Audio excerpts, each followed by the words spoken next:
Hey guys, in today's video, I'm going to show you guys how to replace a water inlet valve for a Samsung dishwasher. The reason I know mine is having issues is because I flipped it over and switched it on, which is extremely dangerous, and just tried to see where the water was leaking out from.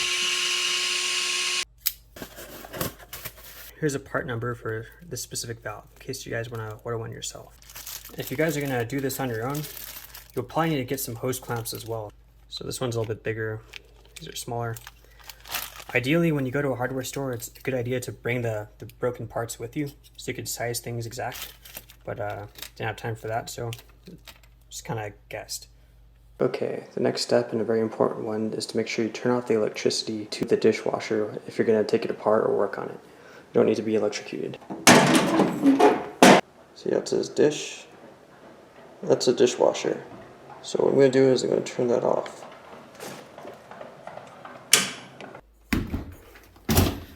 Typically, you have these Phillips screws underneath.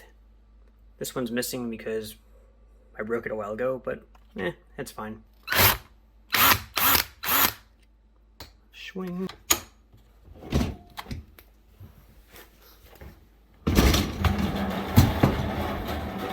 We have motion.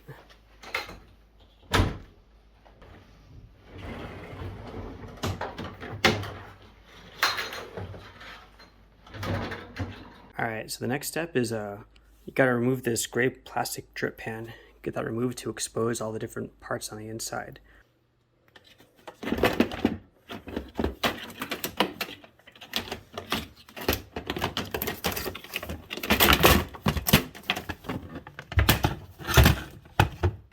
So this is the drip pan, and this is the drip pan sensor.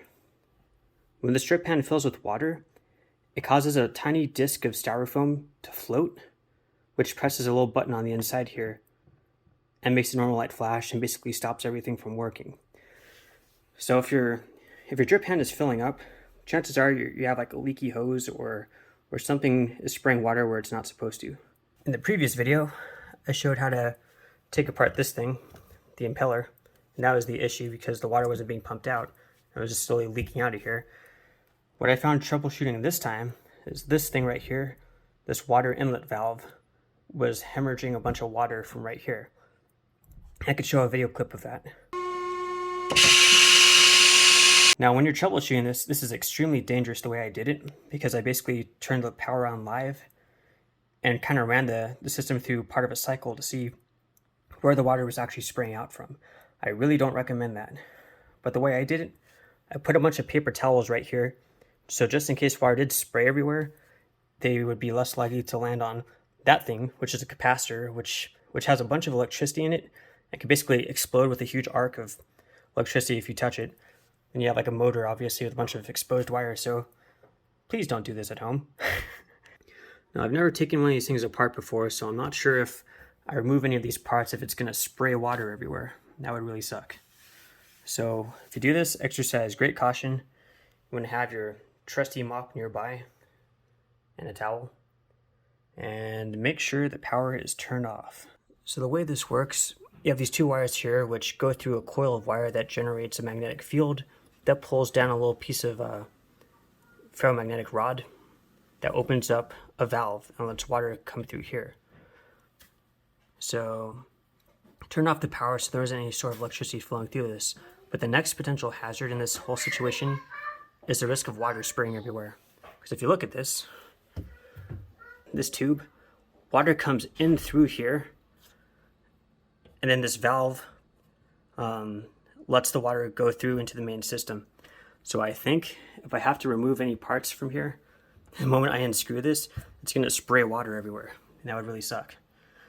So what I'm going to do is I'm going to see if I can turn off the water that flows into this pipe. So the way you can do that is you see what the tubing looks like, and then you just trace it back into where it's coming from. So it's going to the cabinet here.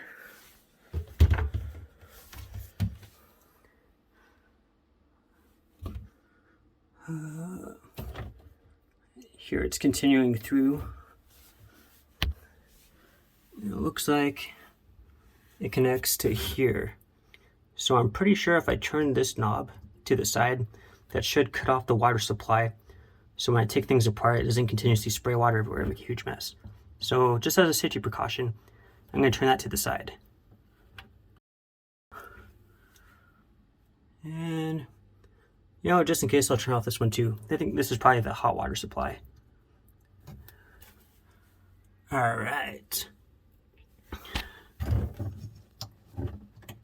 And I'll turn that one too. So hopefully with all these knobs turned off, we won't have any water flowing into the sink area or the dishwasher. All right, so just confirming. So I turned off all the water inlet valves for the sink. Let's see what happens if I turn this on.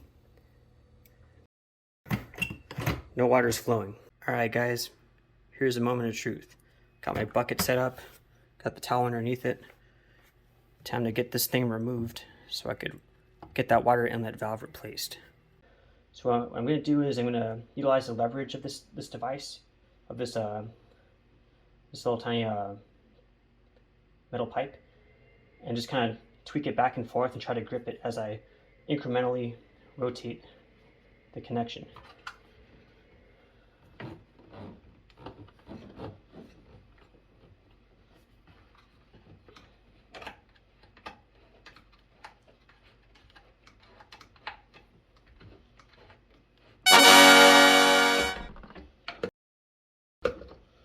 Wow, that's surprising.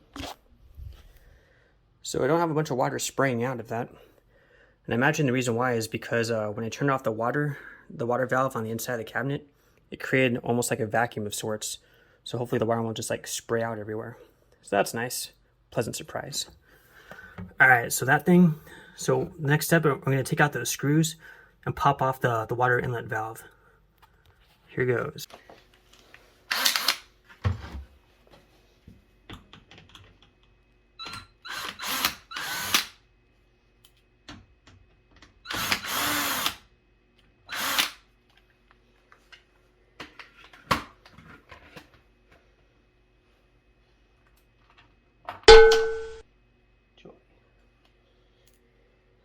Ta-da!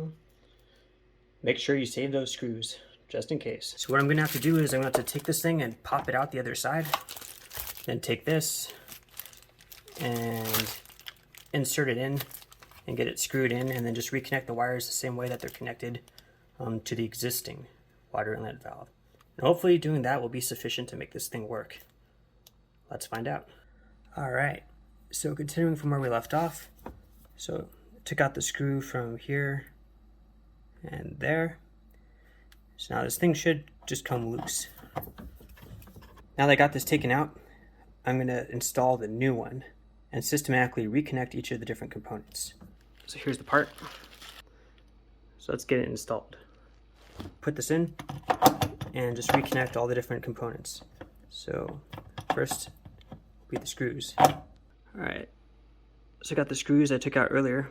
I'm going to put the screw through it first. That way I can make sure everything is lined up. So I'm just going to line it up. Alright, so I just got the screws just hand tightened into there. And I'll use my screwdriver or my drill just to tighten them the rest of the way in. And when you're doing this, if you're using a drill, you don't want to use too much force on it, so maybe set to like one of the lower settings, like 6 or something. That way you don't over tighten the screw and break it. Can be done.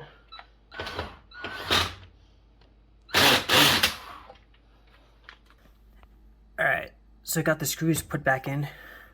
Let's take a view it from the other perspective. So from the other perspective, now you can see where they went in. All right, so the next challenge is going to be just very carefully removing this this old clamp and sliding off this rubber tubing. Ta-da! All right.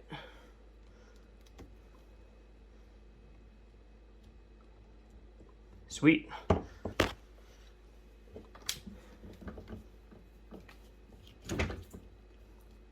Because it had a clamp on it before, it might have had some sort of wear and tear on it. It might be cracking and possibly leaking.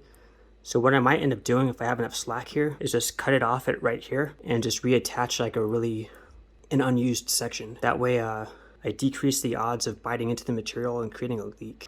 Looks like we've got a bunch of extra slack on this tubing here, so that should work just fine. So I know they sell specialized cutting devices to get through this kind of stuff, but since I don't have one, I'm just gonna grip this with a pair of pliers just to hold it still, and I'll just use a pocket knife. That should be sufficient. Make sure that when you're cutting through it, you don't accidentally cut like a wire or something. That would not be good.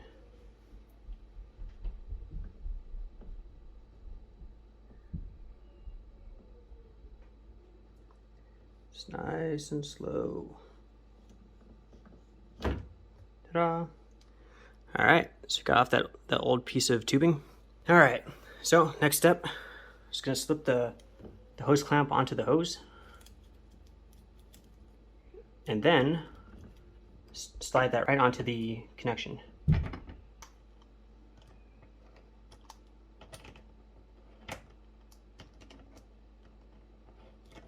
Looks like it's connected nice and tight.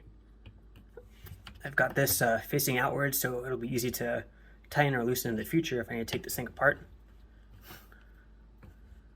And it doesn't look like it's cutting into the material, so that's good. All right, for the next step, I'm going to take the old water inlet valve, orient it the same way as the new one, and remove the wires one by one to make sure everything is connected in the exact same way as it was originally. That way I know the polarity is right. We don't have any sort of risk of things like exploding or going crazy. So I took off the first connection. I'm going to transfer that over. And that just slides right on there. Now for the second connection. Just gonna wiggle it.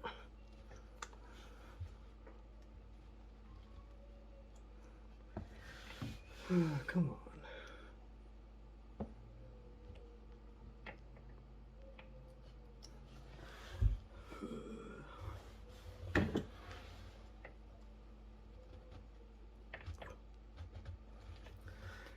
Looks like it's not wanting to slide off so easily. Let's get it pushed off.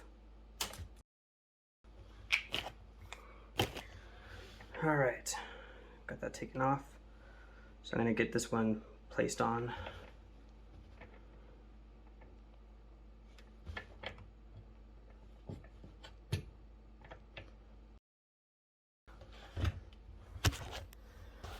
All right, so now I've got all the wires connected, the tubing reattached, the housing connected.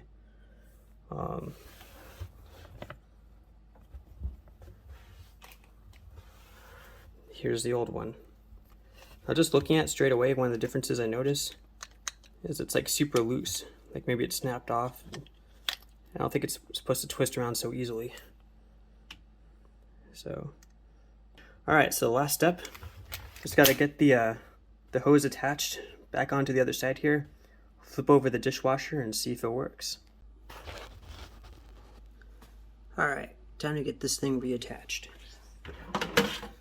Take this water inlet connection and just screw it onto the back here, just as before. And just inspecting it, it looks like the gasket in there is still in pretty good shape. And the way I know that is the material still seems kind of squishy when I press my nail into it. But if it was dried and cracked and kind of hard feeling, then this would definitely be something you'd want to replace. Otherwise, you might be at risk of having water leaking out of the back of your dishwasher, and that would not be good. Definitely something to keep in mind as you're screwing on this this water connection is that you have it well seated in place before you start screwing it on. Because if you screw it in on an angle, there's a good chance the water is going to leak out of this and spray everywhere.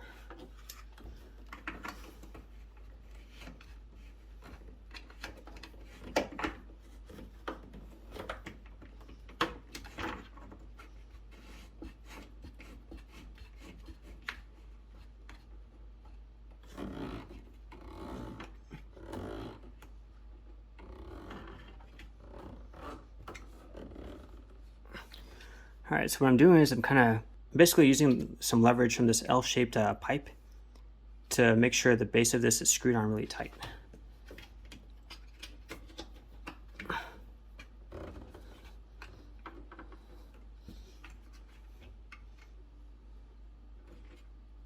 All right, that's pretty darn tight. Time to get this thing flipped over and see if the dishwasher works. All right, so we're gonna get the water turned back on.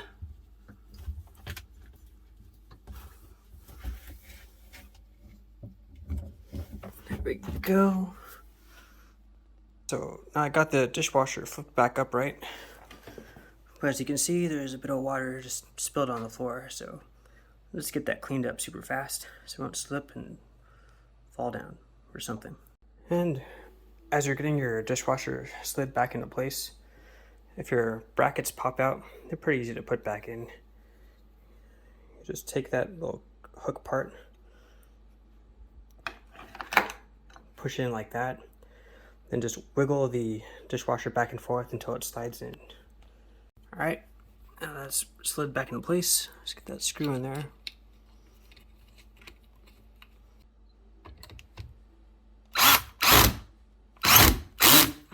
I don't know what happened to that other bracket.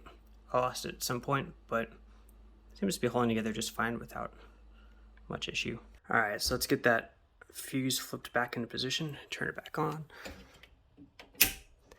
And just as a general note, the way you know a fuse is turned off, it'll be flipped on the opposite side away from the very center support here.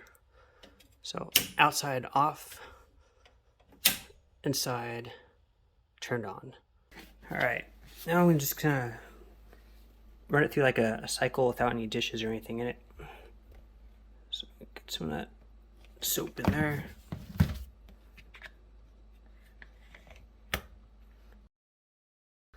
Yeah, no dishes. Let's just see if it works. All right, so power. Set it to normal. Then start. And close it.